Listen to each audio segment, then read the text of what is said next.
What is going on, Bills Mafia? I am back. Lance Nelson, built in Buffalo, Benjamin Shoop. Scott is missing today. He's on vacation. This is triple coverage. We're going with double coverage tonight, though. And Shoop, how we doing tonight, brother?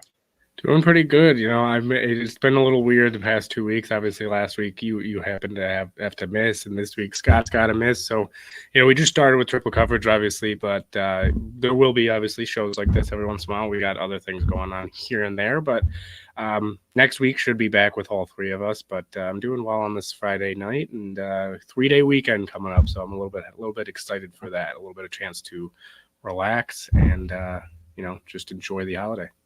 Yeah, the best barbecuing weekend of the season, or the initial, I guess, and always a good time. So, if you are just joining us, appreciate it if you can smash the like and share. And if you haven't yet, subscribe to that YouTube channel. We really appreciate it.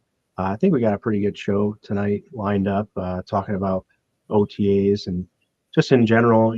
Give me. Let's start out with just kind of a general sense of, what'd you think of the start of OTAs? Anything jump out to you? Kind of what's your vibe so far and getting the team back together here in Buffalo? And what are you thinking?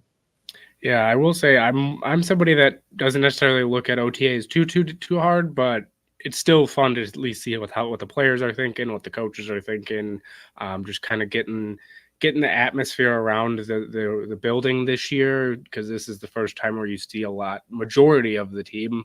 I know a few people will be missing every year, but majority of the team's there, so you get a chance to kind of get a feel of how these guys are going to interact with each other, what the just atmosphere is like when they are practicing and everything. So it's cool to see that. It definitely seems a little bit lighter than last year, obviously with what happened last year and everything. And this year it's just a little bit more skeptical with what certain guys are going to look like and everything. So this year it's a little bit more exciting, I think, than years past. But at the end of the day, like I said, I'm not a huge OTA. I'm not going to take a ton into account, but it's definitely still something that you want to keep your eye on and see how the team's looking, talking, feeling, and kind of just gelling together this early before the season even starts. Yeah, there's only so much, I think, from our perspective that we can really see, hear, or know at this point anyway. But it's good that we have nearly everyone in the building, and you have maybe just a couple of guys missing here or there. I don't take too much stock in people missing yet because they have their own routine, like how they like to build their off season. They may like to take time for the family or whatever else. They just have their own vibe. So if it doesn't work necessarily to be there right now, doesn't necessarily make a huge difference. I think when you're starting to get, obviously once it becomes mandatory, you have to be there, but it's the voluntary stuff. It's just that, and people have their own approaches to the off season. I respect that. If a guy's got a certain approach to the off season on how he wants to structure it and when he wants to be here or not. But it looks like, nearly everyone did show up, and it's just great. One of the, we'll get into it. I just want to talk about a couple of the guys who were here and showing up, and it was surprising that Von Miller wasn't necessarily in the media coverage over the past week, but Teron Johnson was, and Teron Johnson now kind of assuming more of a leadership role, talked about his, leadership and how he's putting an emphasis on that. He knows that his actions, his words carry some more weight now, given his position with the team. And then what I thought was interesting is he mentioned, and maybe he didn't say necessarily that Bobby Babich was going to call defensive plays on game day, but he was talking about Babich calling the defense. And he said those words in his press conference. So what do you make of kind of Teron Johnson's talk and how McDermott discussed the play calling, between him and Babich? And do you think there's a chance that McDermott does delegate to Babich with defensive play calling? Yeah, I think there's definitely a chance. Maybe not early in the season. Early in the season, they might ease into it kind of and say, all right, well, we'll start here, see what you think, and as time goes on, you'll get more and more of the defensive play calls and kind of more of the responsibility on that side of the ball. But I mean, he's a coach that I mean, this isn't the first player to come out and praise Bobby Babich, right? I mean, there's been a million players. It seems like everybody comes out and talks about how he's one of the smartest coaches they've ever played with and played for, and just how he knows the game well and he knows the players well. But it's something that I think they've seen coming, and they've kind of hinted at it for a little bit of time, that Babich his role will expand more and more as he becomes more familiar with the defense and McDermott and the players now are new players are coming in. So maybe that plays a factor as well, of now that there's new players coming in, Babich will now have more of a say in how they're going to use them. Whereas when you had Poyer, Hyde, Trey White, I know Trey White necessarily missed a lot of time with injury, but just those guys in general, they played a certain way under McDermott. That's how it was for a while. That's how the defense ran. Now that you got Cole Bishop coming in, you got Mike Edwards, you got Taylor Rapp now coming back with an expanded role. You could see that defense, like we said, change a little bit and Babich get more of a say. But I do want to touch on even Teron Johnson kind of becoming more of a leader as well. It's cool to see as well. I just want to touch on that about how, you know, like I said, you got Micah Hyde leaving, who knows might come back. You got Jordan Poyer leaving. Trey White's now out the door. Matt Milano's probably not in the building as much right now because he's still rehabbing, or he's not around the guys as much because he's rehabbing. You know, and then you got a lot of younger guys still around there. Obviously, you still have Von Miller, but you're going to need those guys to step up and be leaders, right? I mean, that whether it's Rasul Douglas, Von Miller, like I said, Matt Milano when he comes back, who already was a very good leader before the injury, at Oliver. But Teron Johnson's also been a guy who's been here for a while. He knows the system. He knows Sean McDermott, and he's been one of the best at his position for a few years now. So it's nice to see him kind of become more vocal and say, hey, you know, I not necessarily wasn't a leader beforehand, but now I need to be even more of a leader. I need to be more vocal with all these young guys coming in. So it's kind of a cool little mix to see Teron Johnson take on that leadership role, and see also Babich now kind of coming up with it, and Babich getting more and more responsibility as it goes on. So yeah, I think at the end of the day with Babich, though, I don't think he'll start the season calling defensive play calls. Maybe it will be a McDermott at the end of the day calls it, but he'll always, you know, say, hey, what do you think? What do you think? What do you think? And then, like we said, as time goes on and Babich gets more of a feel, it will kind of go over to Babich. So I'm excited to see how they handle it. But yeah, I don't think early on it will be. I think it will be McDermott for the first few weeks at least. The way I view it, and I like what you said, Teron Johnson embracing that leadership role is super awesome. The way he was able to just come to Buffalo right away, be drafted by the Bills, and then grow and be developed into the player he is now and the leader that he's becoming, and had no shortage of mentors and things like that in Hyde and Poyer as he grew up, in Trey White, and now being more of the man in the building, obviously getting the all-pro praise and stuff like that. You know, people still want to call him underrated. I don't think he could say that. I think could be underappreciated for his role, but I don't think he's underrated by any means. Once you get kind of that recognition from the league there, that you kind of are recognized now. But I think they are going to try this out early in the off season through preseason with play calling, see if Babich can handle it. McDermott's either going to be comfortable with it or not, and then if he's comfortable with it, then he gives him the play calling from week one to start.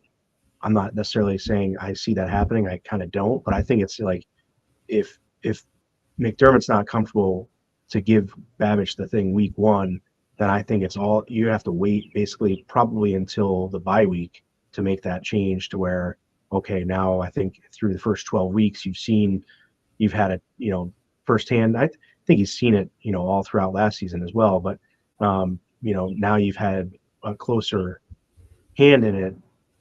You know, I can hand it over after the bye week. So then they have the bye week to kind of integrate it and make sure that it's all seamless transition. But I think that if once McDermott starts the season as the play caller, he's probably going to either finish it or at least go up until the bye week. And then, you know, Babich could take over after the bye week if they're going to do any sort of in-season transition. I don't see it happening just randomly after week 8 and then, oh, here you go.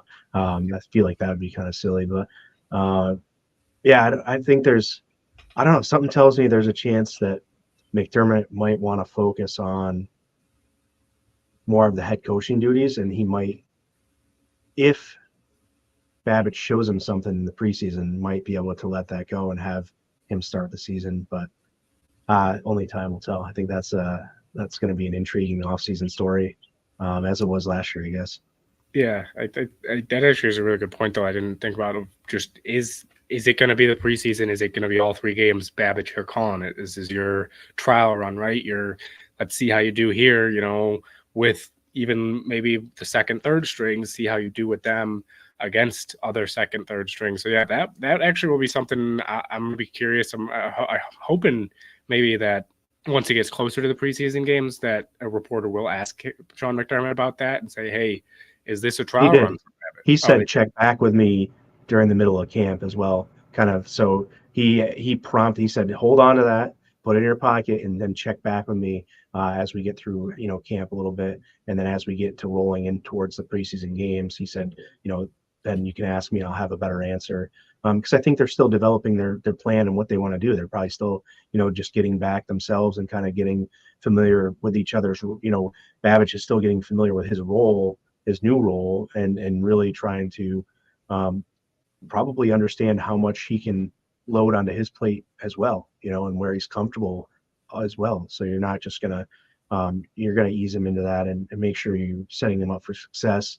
And I think that's one of Sean McDermott's strengths is setting guys up in the organization for success. And so I trust whatever plan they do end up coming up with. I kind of trust that going forward, because it seems like that's one of his strengths is to put guys in position to succeed instead of setting them up for failure, in my opinion. Yeah, so I will say also last quick thing on Babich. It is awesome though if anybody hasn't, just go look up Bobby Babich interviews. He is one of like I said, the players say it all the time about how he's one of the smartest coaches they've ever played for. But even just listening to him in press conferences from last year, this year, whatever year it is, you can tell that this guy knows the game, right? And it's awesome to see. You do obviously you get to see it with a lot of the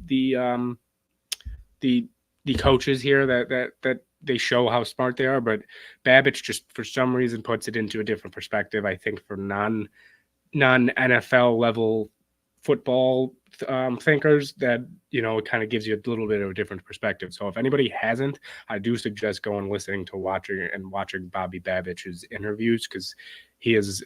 It shows in his interviews how smart of a player he is. So that was the last thing I really wanted to say though on the Bobby Babich front there. But it's going to be exciting to see him this upcoming season for sure. So we'll see. There we go.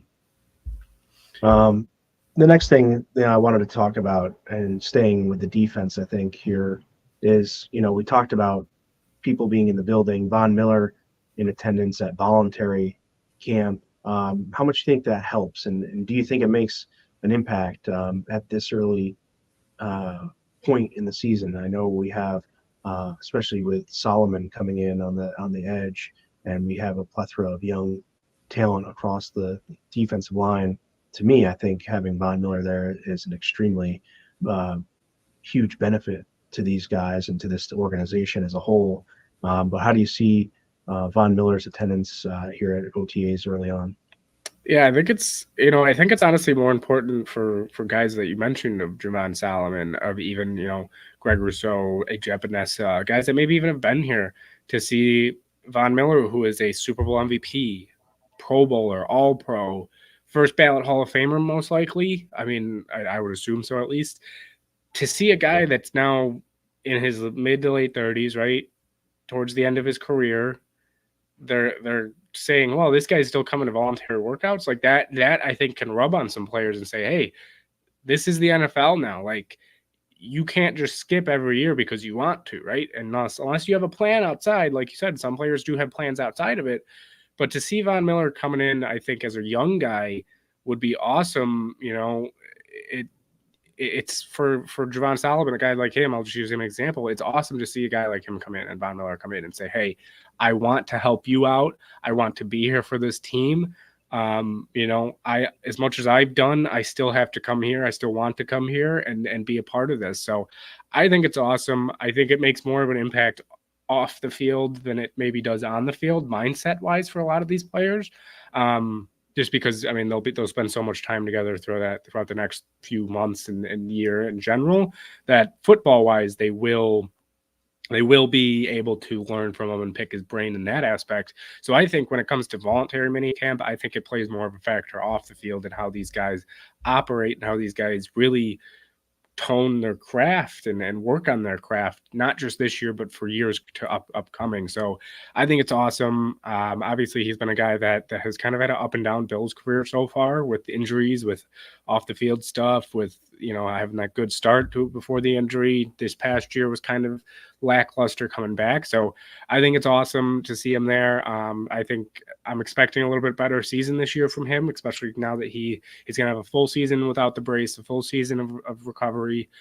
So I think it's awesome to see him there. And I would hope that majority of the players that are older, if they're not there, it is because they have a legit reason. Obviously, we've seen it in the past where we don't know if it's been legit reasons or not. But Von Miller being there, like I said, first ballot Hall of Famer, a guy like Javon Solomon or any of those young guys are going to look at it and say, wow, I got a lot of work to do and to get to where he is at in his career. So I think it's awesome. Yeah, me too. I mean, obviously, Von Miller is one of my favorite players, and I think that he's on a mission. I think he's done a lot over the past year or two, especially even since he got hurt, to really try to do everything to benefit this team. And I think that this just shows another example of that. He's a true leader. He's a true team guy. And he's not done anything but come in and work hard. And he kind of said this, and you just kind of like, okay, all the star players say they're going to do this, that, and the other thing, but now he's kind of really putting his money where his mouth is, so to speak, in the sense that he literally gave money back, and he's putting his time and effort in to making this team a success. It's rare sometimes for those caliber of players to do that. I feel like nowadays, and it's really nice that he's there. I think it's a huge impact, huge benefit to the team, like I said. And we kind of already touched on this. We don't have to go into it too deep, but I just wanted to ask that question. What do you make of the absence, of Rasul Douglas and Daquan Jones early on? Yeah, kind of like we said, I'm not going to take it into a ton of account. I mean, now if this was a Stephon Diggs that was missing it, right? That's had histories of having issues of dealing with the coaches and stuff, like last year. Obviously, we saw it last year. But with a guy like Rasul Douglas, Daquan Jones, I mean, Daquan Jones just signed an extension. He's a guy that, again, is loved in that locker room. Is very vocal as well, not even just in the locker room, but even on social media about what's going on in certain areas. So Daquan Jones, no. Rasul Douglas, maybe a little bit more than Daquan Jones. I'd be a little bit concerned just because he is on that 1-year deal, and a lot of people were expecting, I think, including me, to have an extension done by now for him. But at the end of the day, he's another veteran that, has put in the work, has came in here and looked phenomenal right as soon as he got here, looked like a legit cornerback number one. So I think I'm not going to look into it too much. If he misses now, then one of the mandatory ones, then I'll be a little bit concerned that maybe it has to do with his contract and that he wants an extension before the season starts. But when it comes to just them in general, no, it's not gonna bug me too much that they're missing, like we said, voluntary minicamp. Especially Daquan Jones and Douglas. I mean, not so much, but especially Daquan Jones, I'm not worried about at all. Yeah, I took a slight pause just at Rasul not being there, but I think that he would be nice to have just because of the turnover and losing Trey White. So it's more like, I hope there's not more to it than just it being part of his off-season routine. You have that little bit of, okay, you're starting to get, I don't know if PTSD is the right term for that kind of thing, but it's like, all right, man, like, is there any, and I don't think there is. I'm not speculating by any means. I think the guy just has a plan for the offseason, and, this certain week doesn't work out, he can certainly show up. There's multiple more voluntary practices where he could be there. We don't know it. It's hard. I don't try to, say too much about things I don't know, because it's guys have lives and they're doing their thing. I have no idea.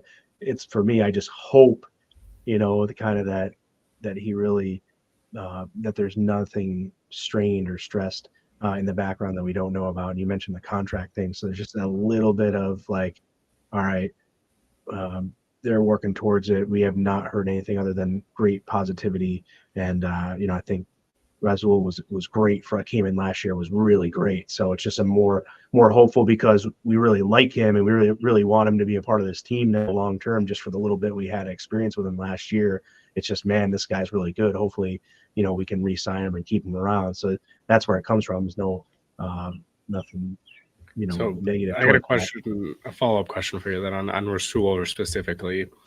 Right now, it's kind of a two-parter. Right now, on a scale of 1 to 10, where are you at worry-wise with Rasul? And then if he misses, let's say, one of the mandatory camps, how high does it then go up on a scale of 1 to 10 from there if he misses one of those? So it's kind of a two-parter. How much right now are you worried about him? And then if he does happen to miss one of the mandatories, or even if something comes out about him being upset with the contract, what do you think there when it comes to your 1 through 10 scale wise of how worried you are? How worried I am? Like 3. I mean, it's just a matter. It's like, man, it could be something, but I don't have any.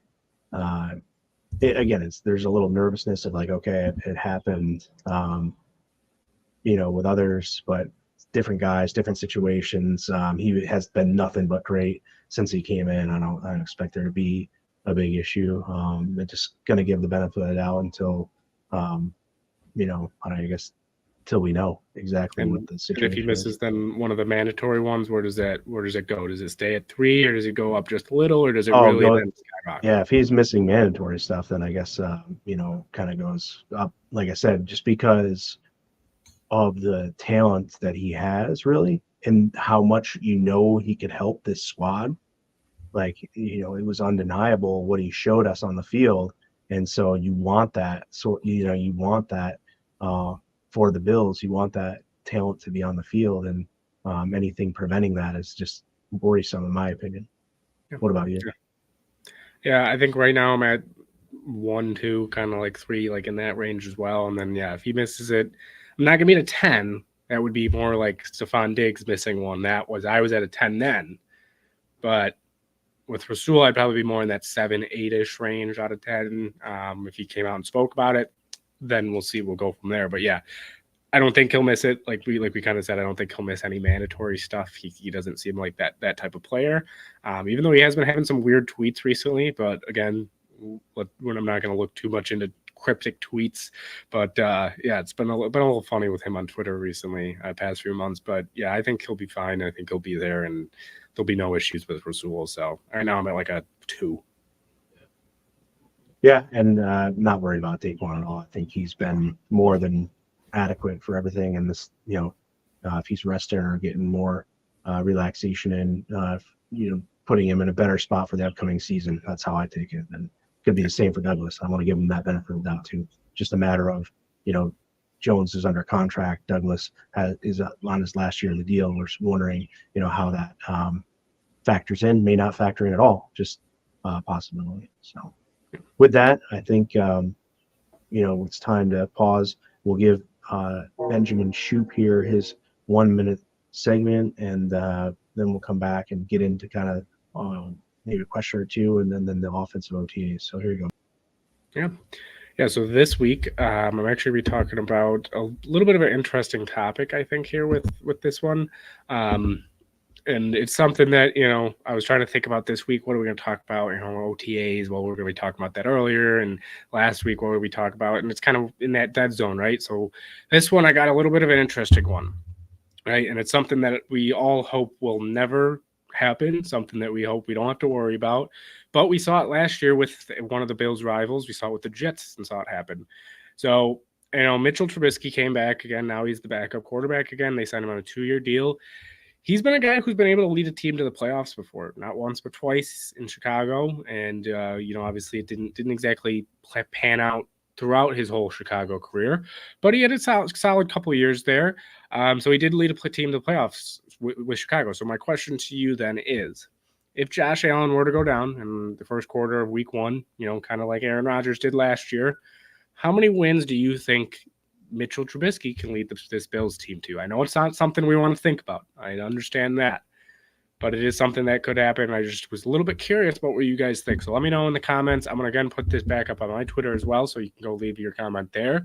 I'm fully expecting some comments of, why do I have to think about this? I don't want to have to think about this, which I completely understand, but just something, it's that middle, right? We're right at non-mandatory OTAs. So I just thought I'd bring it up here.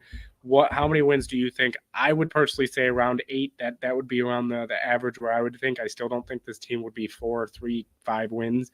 I think it would still be very competitive. I think Mitchell Trubisky can be a guy that can lead a team, not necessarily to a Super Bowl, but I do think he can lead another team back to the playoffs if he's in the right system. So let me know what you guys think in the comments. Let me know what you guys think over on Twitter. That's my question of the day is, how many wins can Mitchell Trubisky get the Bills if Josh Allen were to get injured, or let's just say Josh Allen wasn't even here to begin with?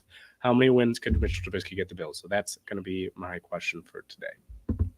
Yeah, that's a good one. That's obviously one that, like you said, it's tough. Nobody really wants to think about, but man, if he does, I'm gonna say the Bills would be a 7-win team. Yeah, I don't think it would be. I don't think it would be super low. Like, I don't think, some people might say 3, 4, 5. Like, with how this team plays, with how Sean McDermott coaches, I just don't see it being that low, especially even with the talent on the defensive side. So hopefully we won't have to think about it, though. So that was just a kind of a not exactly fun question for me this week, but just one that I thought I'd give a little chance to see what you guys think. And like I said, I could definitely range up to 7 to 9, but I think I would be hard pressed to think you'd get to double digits with Mitch as your quarterback. Oh yeah, and like I said, I'm fully expecting some comments, which rightfully so, of, well, I don't want to think about this, which I completely get. But before we do, though, get back into then the next topic, which would be the offensive part of OTAs, we did have a question here from John. John asked, is Shakir changing his jersey number? Gunnar Watson, an invite at rookie camp, was wearing number 10. For me, I don't think he is. I haven't heard anything on the website. He still is. It's just when they have this many guys on the team, I know even these rookie camp invites, they're not officially on the team. So I think they just give them a number because they're already inviting 90 guys to the camp. So you already have 90 guys signed. Then you're going to have some more invites. So I think they're just going to give them numbers there. So he definitely could, but I don't think I haven't heard at least anything that he is changing his number. There's only 100 numbers, 0 through 99. And you run out of numbers eventually, and you're not going to give out certain numbers. So, a rookie camp invite is certainly not going to take over Shakir's number by any stretch of the imagination. And just have to have some number out there so they can identify, I guess, or call you by something. So that, I don't think there's anything to it. Maybe they should start. Robbie out here. How you doing, brother? What's up, Robbie? Maybe they should, though, for these invites, they should just give them triple-digit numbers, and then they don't have to worry. So there's a camp invite right there, number 199. Yeah, number 999 right there. So maybe I'll write into the Bills and see if they take that into account. But there you go. Yeah, and before we go on, we're about halfway through the show. Just appreciate everyone for tuning in. If you haven't done so yet, if you can give it a like. If you're on Facebook, like and share. If you're on X, please like and repost. And then come on over to YouTube so you can get in the comments and subscribe to the Built in Buffalo YouTube page. Super grateful if you can help us get that thing going. And, great content all throughout the week here, Monday through Sunday. So stay tuned to all the Built in Buffalo stuff we have going on. It's only going to get more exciting, I think, for us. I'm excited with the direction of the brand and hope that everyone's enjoying the content. And be sure you're in the comments interacting with the social media team, doing some great stuff, putting out some great content as well. All right. This is one thing I scratched my head when I listened to Josh Allen's media availability and his press conference. And if there's anything you have that you took away from Josh Allen's presser, I want you to speak on that too. But the biggest thing is he made mention of Matt Collins multiple times during that press conference. And I'm just thinking to myself, do you think Matt Collins could have a bigger role on this team than people expect? Yeah, I mean, I definitely think he could. He's something that I think the Bills have had in the past in Gabe Davis type of player. Maybe not the level of Gabe Davis, but a very good blocker, a guy that can go get the ball. He's physical. He's strong. I mean, he's got a little bit of everything there. So I think you definitely could see him get a bigger role than maybe expect. A lot of people, I think, right now are seeing him as that, number 5 receiver, maybe even 6. I think you could see him kind of in that Trent Sherfield role, but more involved because I think he has a better skill set than somebody like Trent Sherfield. I think he has a bigger body. He's able to go get the ball. He's a better blocker than Sherfield was. Who Sherfield, by the way, was a great blocker, but it's just with a guy like that, I think you can see him moved around. I think, again, you could see him even maybe on the line of scrimmage sometimes with his size, maybe just really getting in there if Quentin Morris doesn't come out and really have a great camp at all or anything. So I think you'll see him moved around a little bit, and I think you'll see him maybe a little bit of a bigger role than expected. Now, I don't think wide receiver 2 necessarily, but maybe that 3-4 guy that cycles in with a MVS with maybe even like the Keon Coleman might be in that role as well to ease him in. And he might even be that guy that starts off with a bigger role. And then as the season goes on, as Coleman gets more familiar with the NFL, and as some other guys maybe step up, then maybe it will go down. But I think Matt Collins, he's a guy that I'm excited to see. I really am. I'm excited to see him in camp once it gets to that time, because like we said, he's a big body, can go get the ball, and we all know how much Sean McDermott loves his blocking receivers. So yeah, I'm excited to see how they use him.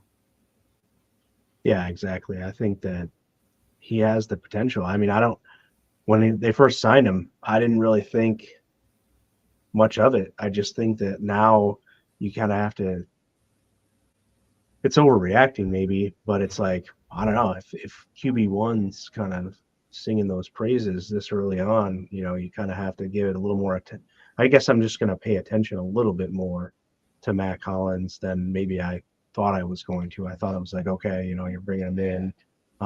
We have other young guys that could maybe overtake him if he's not exactly where the Bills want him to be. But now it's kind of like, man, I don't know. Maybe there's just more of the possibility than I gave credence to, I guess is what I want to say. I'm not predicting he's going to be amazing or anything. I just think that he's seemingly making more of an impact, at least early on in the locker room and around the team, than what I thought I guess was maybe possible or going to happen. So do you think that him being a veteran and him maybe being a bigger leader can play a factor in how big of a role he has on the offense? Certainly. I think that kind of helps a ton, go a long way. Guys are going to have to carve out their niche within this team, and being a veteran leader gives you kind of a leg up in that discussion when you're like, okay, you have a role.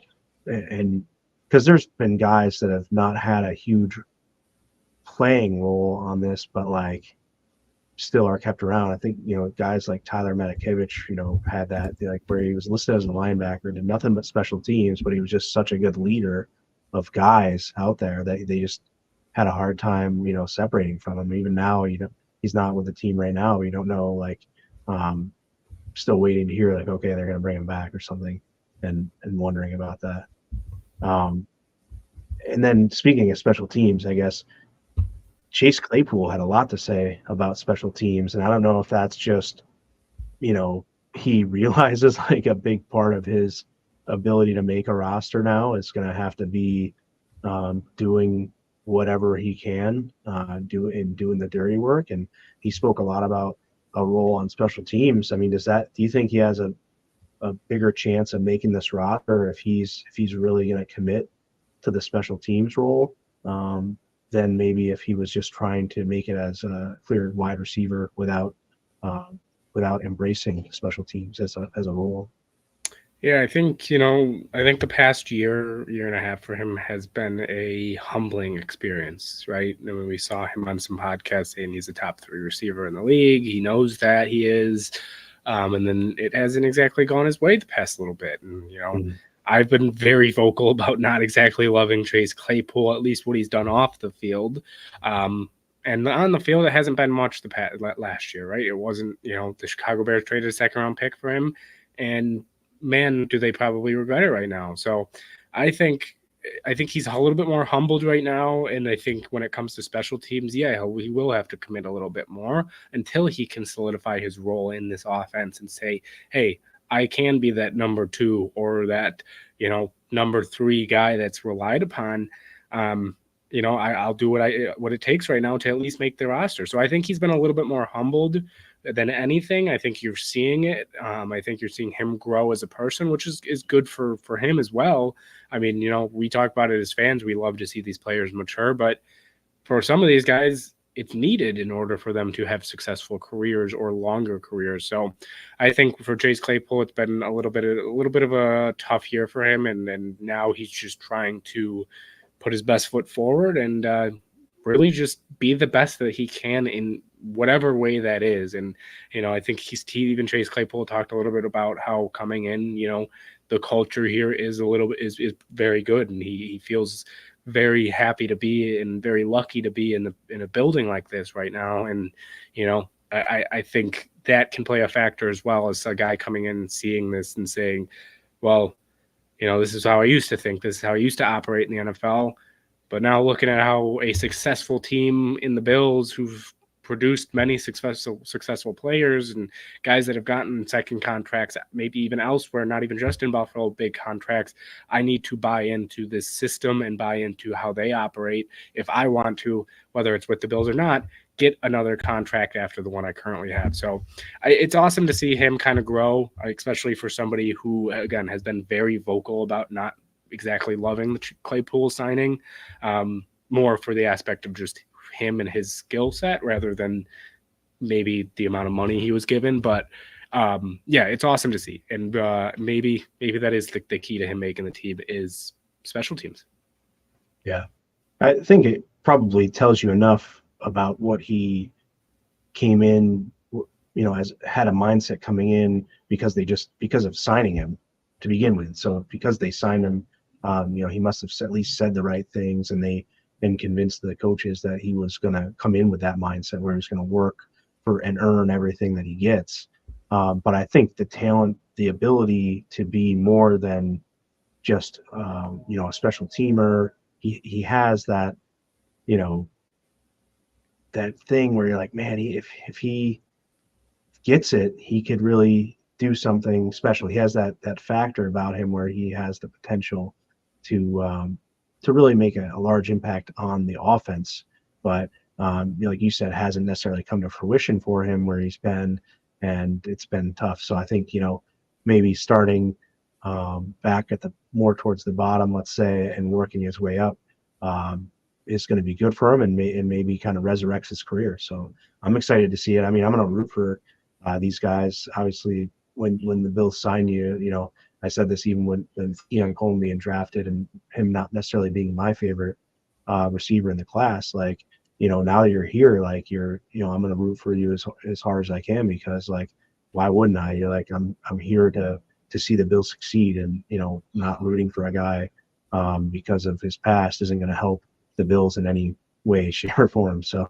that's kind of how I look at it. It's my outlook on it. I'm interested to see. I didn't really necessarily know too much about how Claypool's mindset was until I, went and heard him speak on that, and was pleasantly surprised, honestly.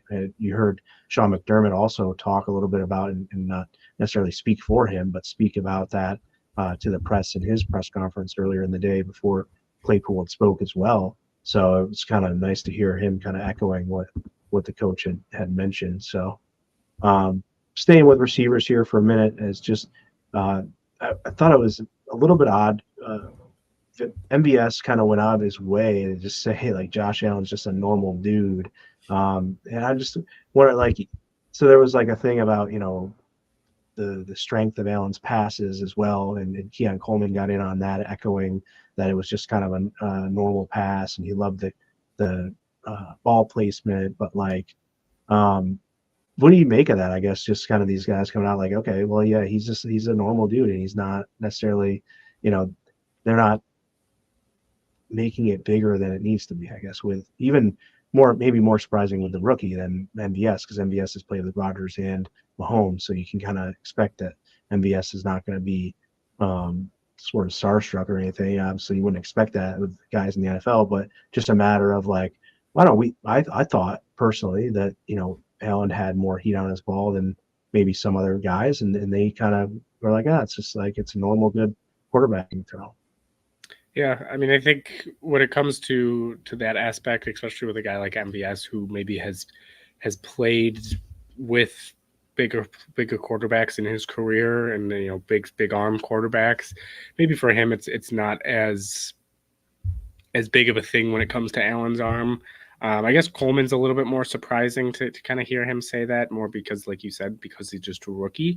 But for some reason, when I first read like, oh, Josh Allen's just a normal dude, my first thought was like who he is, like actually who he is, which for some reason my mind just originally went to, hey, maybe people coming in here think they saw what happened with Diggs and Allen, and they saw the kind of the fall off. They think, oh, is this him? Is he egotistical? Is he have that ego? And for some reason, I hear just a normal dude, that was my first thought of like, oh, he just goes out there to have fun. He goes out there just to play football. But when it comes to like how hard he throws the ball or anything, I mean, at the end of the day, all these guys, like we said, all these guys in the NFL know how to throw the football very well. I mean, there's now guys coming in that are getting drafted based on their arm talent, right? Will Levis was one of those guys who wowed scouts and wowed the NFL media with his arm, right, before he even got drafted. So I think it is one of those things where people hear about Josh Allen and his arm, and they get here and they're like, oh yeah, like it's big, it's a big arm, he can definitely sling it, but he's just an NFL quarterback like anybody else, like Rodgers, like Mahomes, even older guys as well. But it is a little bit interesting to kind of hear them pinpoint that and kind of point that out. But yeah, that's at least where my mind went when I heard normal dude was that at first. And then once I heard about the kind of throwing of the ball, football, it went elsewhere, obviously. But I'm more interested to hear that Coleman is saying something more than maybe MVS is. So yeah, not too much though on that aspect of what I'm thinking there. Yeah, I agree. I was taken aback more by Keon. Kind of just like, nope, it's just a normal ball. It's good, and he places it really well, so it's easy to catch. And I will say though, Coleman did play with another strong-armed guy, right? And Jordan Travis, who had a very good arm there. So who knows? Maybe Jordan Travis has a better arm than we think. Yeah, maybe.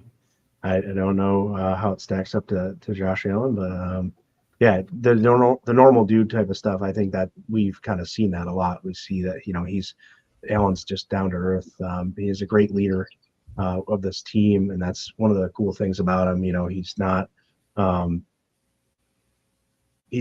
kind of letting the spotlight get too big for him. He's just, he's the same guy as he was as a rookie, with that growth that he's had as a human and as a person, obviously. I think that it's good to see. It's good to see that he stays grounded. Like I said, doesn't let the spotlight really change him at all. So, before we get into the next question, by the way, I want to bring up Izzy's comment here. Just a real quick reminder to everybody. If you haven't, down below, hit that little thumbs up, the like button. Share it with your friends, your family, your grandma, anybody. Share it with everybody, right? Get everybody in here. We always love more Bills Mafia in here. Subscribe so you can catch shows like Izzy's show on Sunday. There's shows every day of the week here for Built in Buffalo, so make sure. I just wanted to show Izzy's comment there. If you don't know Izzy, get to know him, because he is one of the best guys that I've ever known, at least, and really does a great job with his videos as well. And if you've seen me before, you've probably seen Izzy before because I've done plenty of shows with him. But make sure like, comment, subscribe, whether you're on Facebook, Twitter, YouTube, anywhere. Just let us know, and we really appreciate it over here at Bill Buffalo. So before we get into the last question, I just want to bring that up. Talk about a real dude. I mean, Izzy is the man. Appreciate it, Izzy. And next thing is, do you think Coleman is going to be special in this offense right away, or do you think he's got to start as that? You mentioned earlier, so I can glean on that based upon your response earlier, what you're going to say. But do you think he could be special in this offense right away, or do you think he's going to start as more of a role player and earn time as the season rolls on? I think it will be, as time goes on, you'll see him more and more, but I don't think it will be a Khalil Shakir situation or anything like that. I think you will still see him involved in this offense.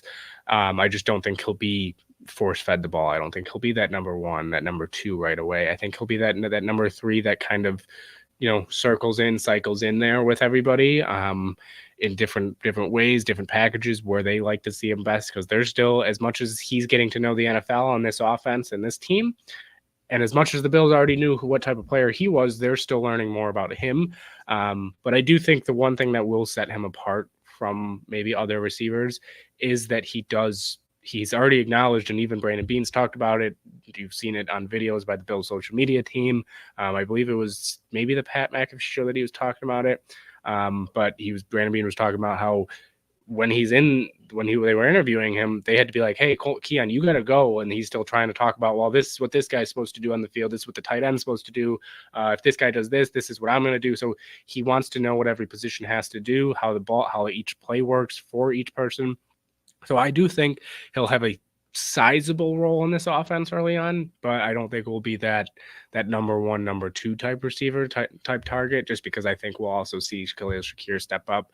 I think you'll see Kincaid be more involved. I think Knox will also be more involved this year, as well as I think there'll be a little bit more of a running team. We saw it towards the end of the year, a little bit more of a rushing team than maybe years past.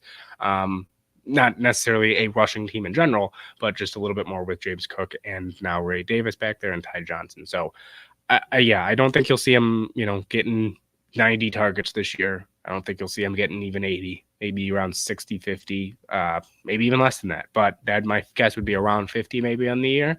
And that majority of those are going to come as the year comes on. So excited to see how they use him. But yeah, I don't think he'll be coming out of the gates dropping 150 on week one against the Cardinals. Could happen, but I don't think it's necessarily something that we should expect from him. Yeah, expectations aren't going to be so high. He was the first pick of the draft, but not technically not a first round pick. So we'll see how that rolls. But I think it's his charisma makes it hard not to root for him to have a big role early and often. And obviously, you want guys like that to succeed. And just I think he's come in and impressed so far, I think. So it's been nice. But yeah, again, it's all in shorts, and we'll see kind of what happens as off season rolls on and how he gets more and more comfortable in the playbook and things like that. But his acumen and his tenacious attack of learning his role and everyone else's role on this team just makes me think that he could, we could see him do some special things even in his first year, although he's not going to necessarily be expected to by many, and maybe he won't even be asked to by the coaching staff. I just think that his approach gives him the ability to maybe just give them the tough decision of taking him off. He might be valuable enough to keep on the field more often than what we're thinking about right now as the season gets rolling on, and he keeps at it at this pace. I just think he could have the potential to be special in his first year. Not to say he will, but he could. So next thing is on the offense. All discussions that were had around Connor McGovern makes me think that he's pretty much cemented in at center for the Bills, at least for this year. And do you do you think that, Cedric Van Granger was drafted here? Do you think he gets any meaningful reps early on, or do you think it's really going to be a lot of focus on Connor McGovern now? And given it's their first year together, I think you have to kind of give that its own respect and really make sure that they're getting the lion's share of reps early on for that center position to really gel. Even though I think, their best 5 linemen could come with Van Granger at center and McGovern at left guard, I think they're really seemingly very committed to McGovern at center, at least for this entire year, and then we'll see for beyond what happens.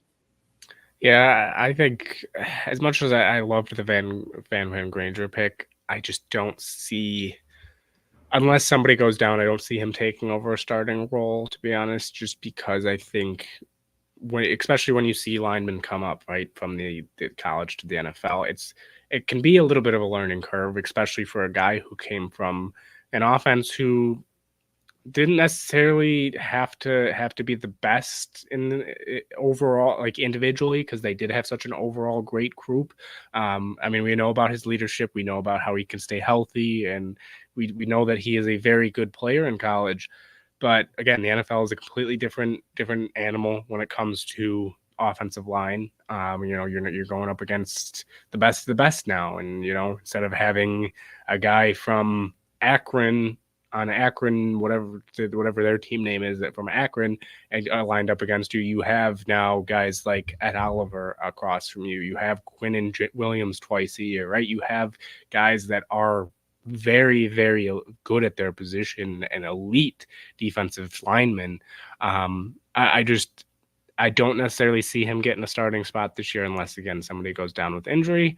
But I do like it down the road, him to learn a year and kind of get those reps, learn behind McGovern, see what Edwards does, what even outside with Deion Dawkins, learn from him, just learn from these guys and grow this year, and then next year see where they're going to go offensive line wise. But yeah, this year I would say maybe like a 20% chance with injury that he gets a starting spot. But without injury, I would say probably more around that 5 to 10% range that he gets a chance to start, unless he comes out and really shows out. But yeah, I don't see it happening. Right on. All right. Well, we've rolled on for about 50 minutes now. Can jump into my 1-minute segment, and then we're going to keep rolling into some defensive back talk and things like that. But keep the comments coming. We appreciate it. We're gonna, right after the 1-minute segment, we'll get a couple of comments pulled up here and highlight a couple of questions that we liked throughout the show so far. So if you're commenting, really appreciate it. And some of these questions we're going to hold just until a time where we can give it its due attention. And sometimes we'll get derailed with it in the moment, but for the most part, we like to hold them and try to bring them up as we can kind of highlight them a little bit easier and talk about them in a more structured manner. So with that, I'll start here. For today, I think I wanted to ask, how much stock do you as fans put into the OTA reps? These guys are out here in shorts. Are you riding the wave of the good plays, people making standout plays in these practices, or are you kind of eager for the pads to come on to get a good evaluation and kind of give an opinion on a guy? For me, I think I'm more of the latter. I really don't get too impressed by guys running around in shorts yet. I'm eager to see what happens when the pads come on and what's going to happen in training camp once things are more installed and you're getting a better look at what roles people are going to be asked to play. And right now, it's very early on, hard to really get a good assessment of what these guys are going to do, but it's never bad to hear that a guy is showing out and doing what he can in these type of settings. So that's my question for this week. How much stock do you guys put into an OTA performance, and how eager are you to get the pads on and get these guys really competing for their roles as they're going to be?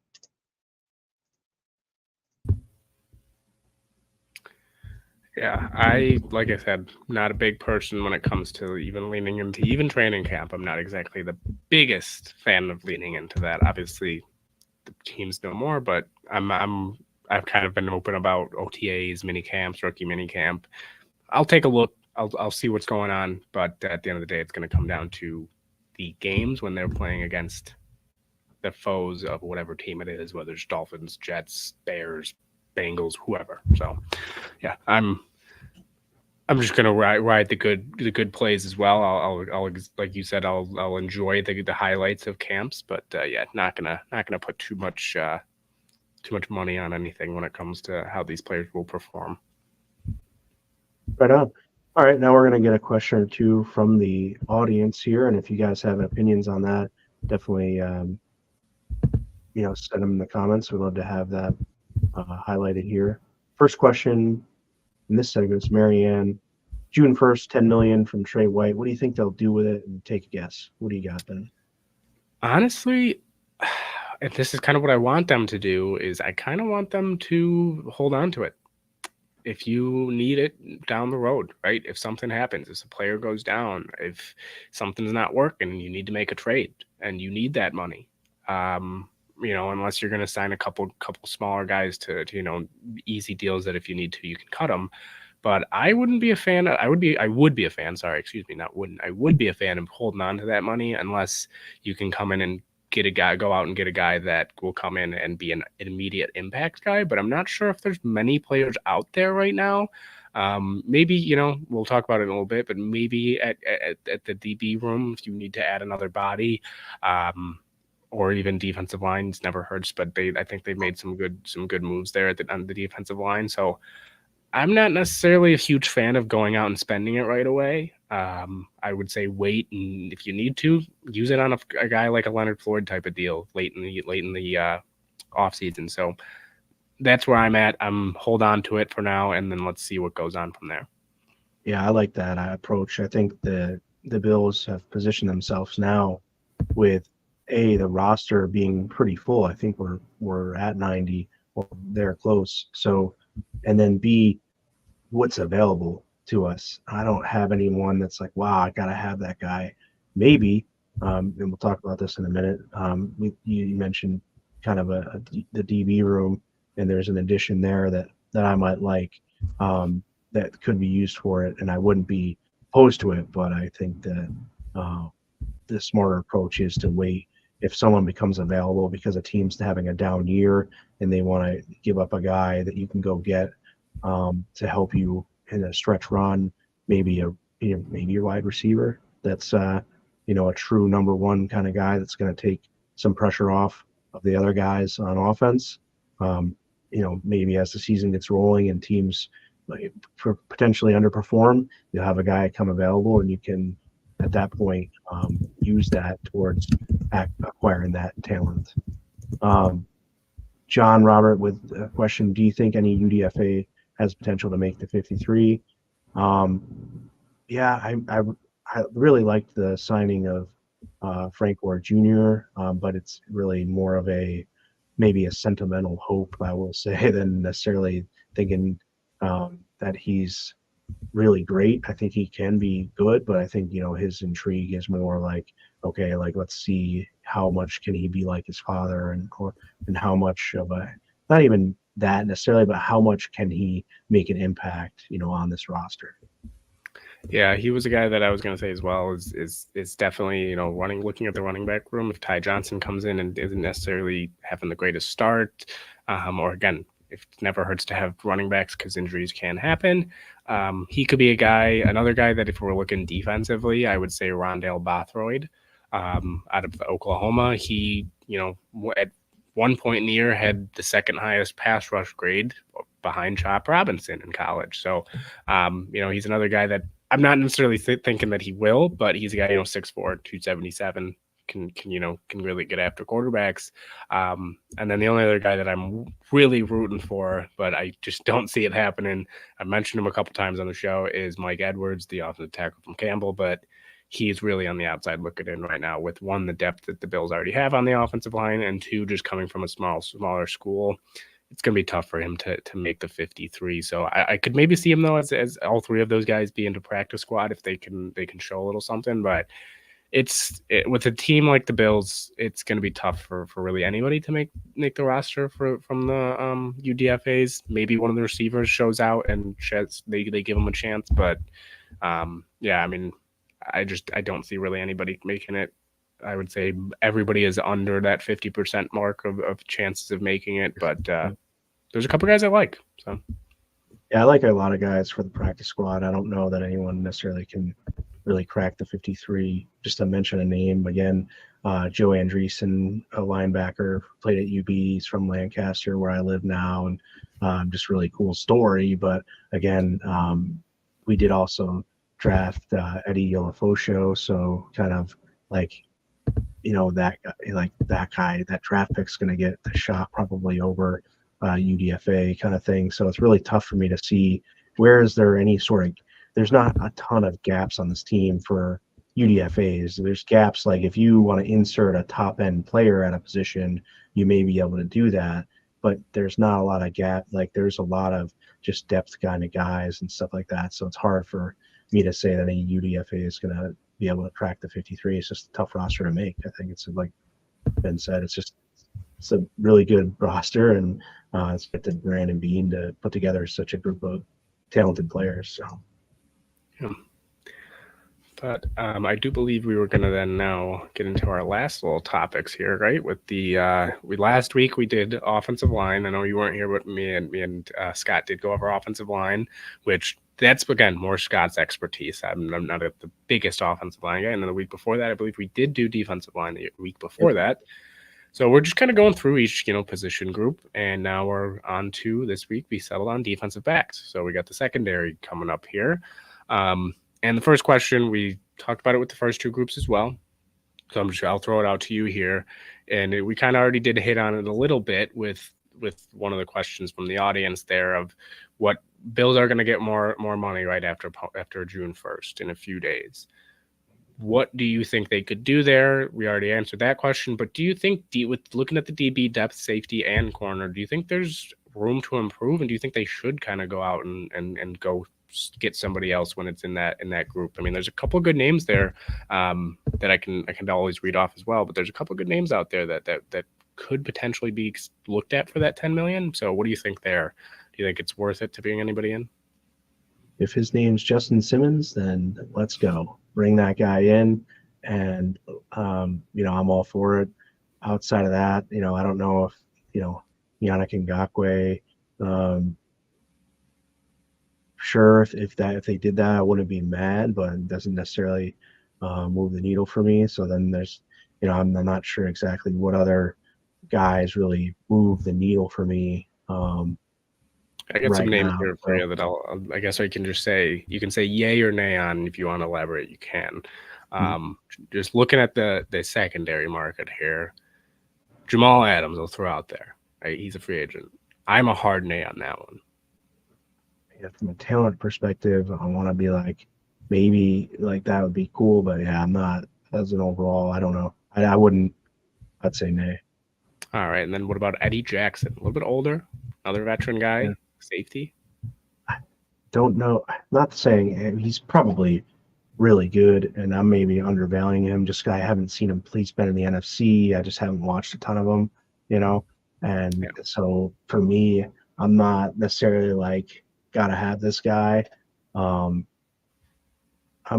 we're gonna go free safety, I just think Simmons might be the best name for that. But I have two corners then that we got a guy here that both are valued at 10 million or less from Spot Track. We got first, it would be a little bit of a reunion, right, from the former Bill, but Stephon Gilmore. What do we think about that one? I kind of would like it. I would like to see like what he would say. Like what are you gonna after you dogged Buffalo so bad leaving here in prime time and now like are you gonna like be like, all right, well, I want to play on prime time, so I'm coming back, kind of like that. I don't know. I'm really turned off by Gilmore the way he exited, but like it would be just kind of a fun reunion. I kind of would like to see how the media handled him if he did sign and came back for his first press conference. I think That would be pretty funny to see. So from an entertainment perspective, I think yeah, I'm not sure how much upside he has going into a 33, 34-year-old season. So I'm not sure how much risk they want to put into that you know type of player with that at that age. But it's definitely intriguing to me to see like how that would work out. Yeah, I'm a pretty big fan of the idea of actually. I would like it if, again, for the right price. I'm not going to give him $10 million exactly, but I'll give him good amount with some incentives there. A little bit older though, like you said, so who knows where he's at currently, going into his 12th year. Was with Dallas last year. Obviously not the same person. Well, hopefully not the same person that he is when he did leave Buffalo, because he was a little bit younger there, and obviously coming out, as I said, he came out and said he wanted to play on prime time, and then went to New England, and John Brown did play him on prime time, that's for sure. But that would be a good question if somebody brought that up as well. But the only other guy that I want to ask about is another older veteran, another guy that's kind of been moved around a little bit. Can play safety though as well. He started a game last year for the Steelers at safety, and Patrick Peterson. So the veteran Pat P. PP, was it PP22 is his nickname over in Arizona. But what did you think about Patrick Peterson? When he was a free agent, was it last year or 2 years ago? I can't remember, but I was kind of open to the idea. But I don't know. I'm not overly impressed or looking to bring in Peterson at this point. I just don't know, his he was kind of a alluring returner role potential, and I don't know. I'm not a huge cornerback evaluator by any means, but he doesn't necessarily move the needle for me, and what the money would be. Yeah, no, I'm the same way. If they did bring him in on a cheap deal, sure, let's see what he's got left. Veteran guy that can help teach that group, but not necessarily. If I had to pick, I'd easily pick Stephon Gilmore over Patrick Peterson at this point. I'll give you one here. What do you think of Adoree Jackson? Adoree Jackson's had a very interesting career from kind of just a standpoint of very hyped up coming out of college. Had some ups and downs. I would be okay with it again, but I wouldn't want to give him a big deal. I wouldn't want to give him a multi-year deal. I would want it to be a 1-year prove it, kind of like Rapp did. So Adoree Jackson wouldn't mind it, but he's kind of I know he's not nearly the same age as Gilmore. He's 5 years younger than Gilmore, but when I look at him and I think of him in that aspect of I wouldn't really necessarily hate it, wouldn't love it.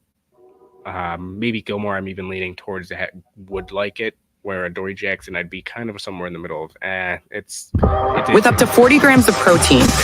Muscle Milk helps build muscle while you build strength that shows up in many different forms, so you can take on everything life throws your way. Muscle Milk, own your strength. If they want to bring another safety, 29, about to be 30 in a not over a half year at this point. But Tracy Walker would be another guy. But there's some solid names here. Who knows? I mean, Marcus May is still there. Like I said, Cameron Sutton, Quandre Diggs. Maybe they bring back another Diggs. Maybe Quandre Diggs can come in and be number 14 and take that from Claypool, and people can just still wear the Stephon Diggs jerseys. Who knows? But not too many names necessarily defensive back wise that intrigue me, especially paying a ton of money, just because again, Sean McDermott knows what he's doing when it comes to secondary. So not overly calling for anybody there. But that kind of brings me though to the fact of, are you confident then in this defensive back room? Are you somewhere in the middle, or are you leaning towards then I'm just going to see how it is and then I'll make my decision there? Yeah, I definitely would like to add a guy, I guess, is where I'm at with it. Definitely would like to add another guy, more leaning in the safety area. But, if it's a legit corner that can play too and gives you that added depth there, I'm not going to hate that either, but definitely think another guy needs to be added. And I'll get your thoughts on this real quick, just by my head too, because we were talking about those free agents and stuff with, this past weekend being the Micah Hyde softball tournament. What do you think? I mean, what are your thoughts on Micah Hyde? I'll just get mine quick. Is that I really would love to have the guy back. He's done so much for Buffalo, the team, the city, everything. Such a great player. Just don't know where his health is at. Don't really think that for me, I don't want to, put myself in anybody else's shoes. It's hard to speak on that, but I just think like, man, he's got so much life to live. It'd be tough. Just the way he plays football, it'd be tough for me to see him back because I just think like he, plays such a physical brand of football, and it's taking a toll on his body. Yeah, I'm similar there. As a football fan, man, I would absolutely love to see him. Right, I'd be up in arms, happy that he's back.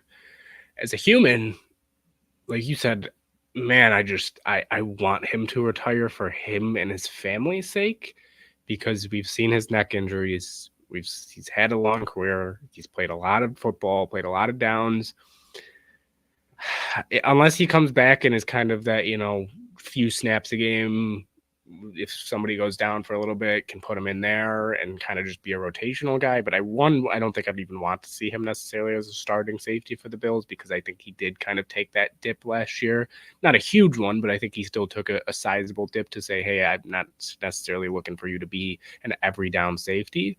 But when it comes to his health, and just when you look at it from if you throw football away and just throw being a fan out the window, and if he was asking me what I would do if I were him, like you said, obviously he can make his own decision. He is a grown adult and he knows his body better than anybody.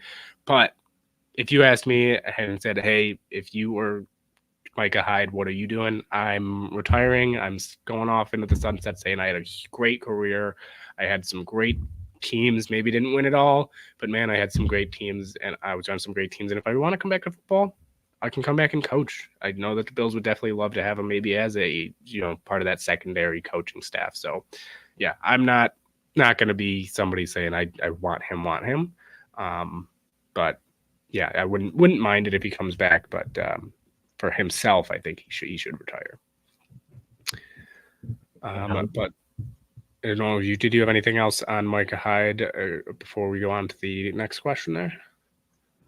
I lost my page here, but yeah, go ahead on to the next thing. Back here, I think I definitely want to add someone just to wrap up that current DB room. I'm undecided. I think someone here said, Joey in the comments says we got plenty of safeties.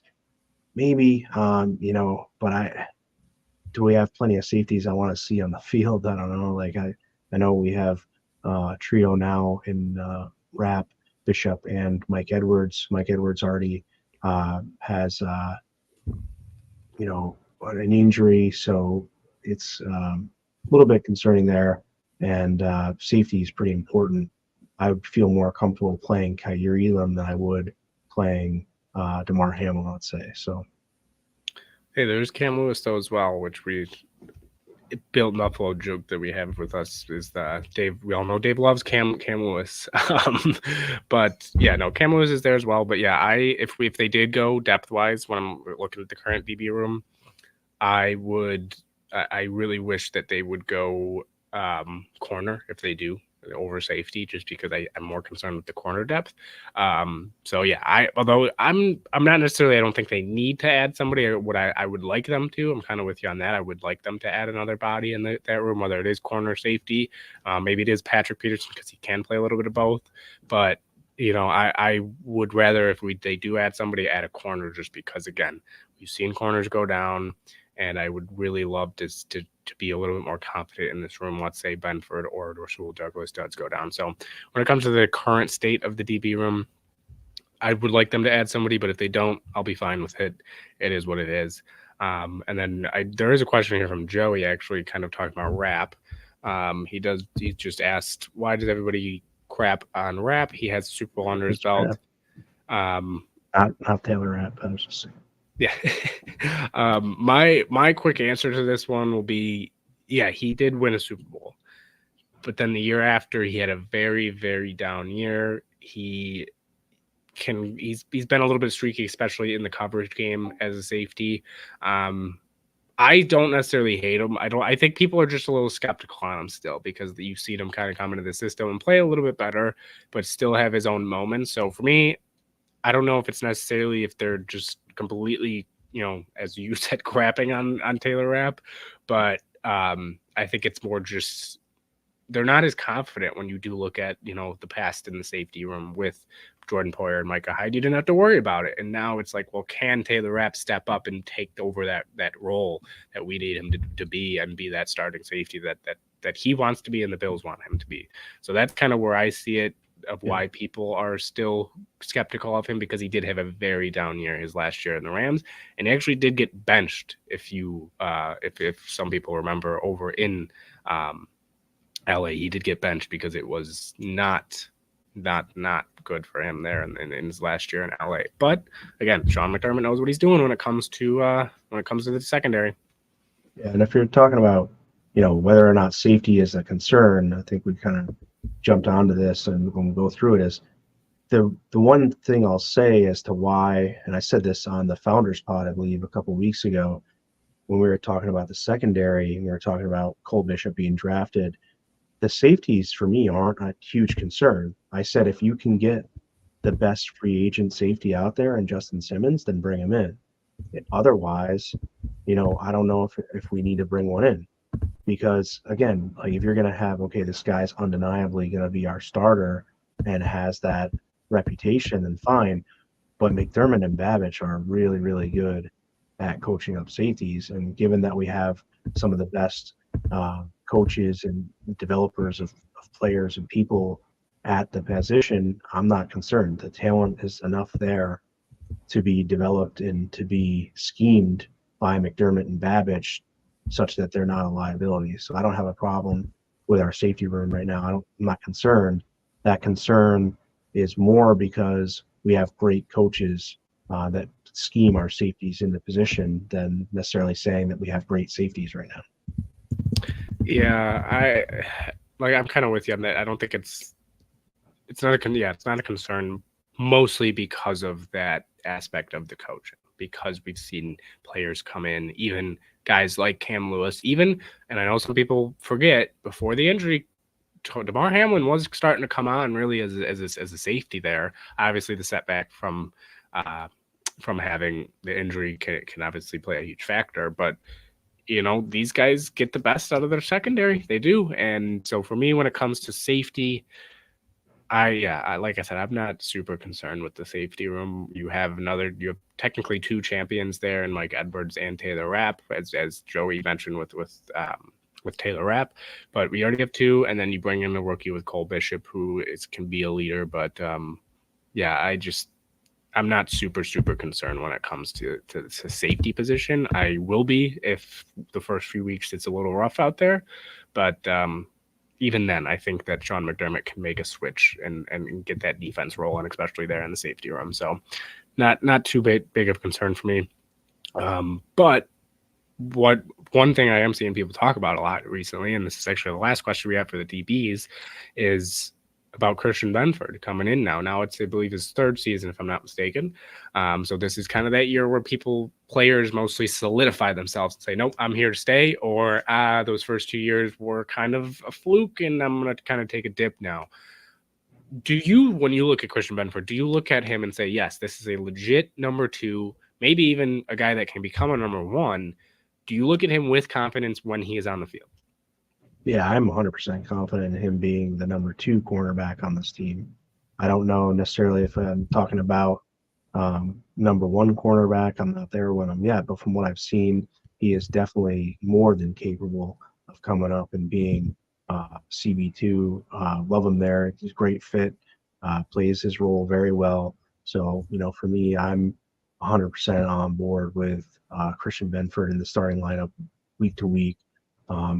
Again, knows where to be, coachable guy that fits right into the McDermott scheme. Yeah, I'm same way. I loved him real early on, and it's just grown even more sense. My only concern with him is can he stay on the field for a full season and stay healthy? He's had past 2 years, one in the playoffs. He played injured, and then this past year he got injured a little bit as well. So that would be, I guess, my biggest concern is to see if he can stay healthy.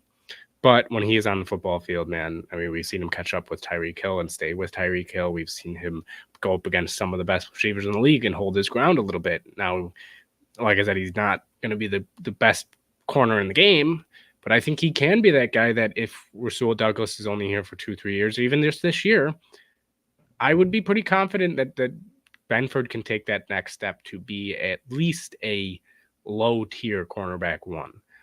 So I'm a fan of Christian Benford. I'm rooting for him this year. I hope that he can stay healthy because, man, he's exciting to watch when he's on the football field. So that's where I am when it comes to Christian Benford there. Yeah, again, I'm not necessarily going to view him as a one, but I think, if he got there, that'd be a heck of a run for a 6th-round pick. I mean, obviously it's not gonna be a bad thing if it happens, but just haven't seen enough there to say, yeah, he could be, our lead corner for years to come. But definitely comfortable in the CB2 role. So yeah, that's about what we got here. Hour and 20 minutes in now. Appreciate everyone staying tuned. Over 200 viewers here on a Memorial Day off-season week is good. I'll take it. If you didn't do it yet, please hit the like button. If you're on Facebook, share with friends. On X, like and repost. And then come on over to the YouTube channel. Give a subscribe to the YouTube channel and help push that. Give it a like and share as well to help our algorithm a little bit on the Built in Buffalo channel as we grow that. Going to be coming out with some great content weekly here from this brand. So as always, you have the Founders Pod tomorrow night, and then Red Zone Report on Sunday with Buffalo Against the World on Monday. And then Tuesday nights are our off night here on the brand, and we get back rolling with Going Deep on Wednesday and The Hoof on Thursday before we rejoin you again next week. So thanks again for tuning in, everyone. Hope you have a great, safe Memorial Day. Be safe out there. Don't drink and drive, please. And, just crack a cold one, enjoy some fires if that's what you partake in, and definitely have some good food. So, yeah, I agree with everything you said there. Enjoy it and stay safe.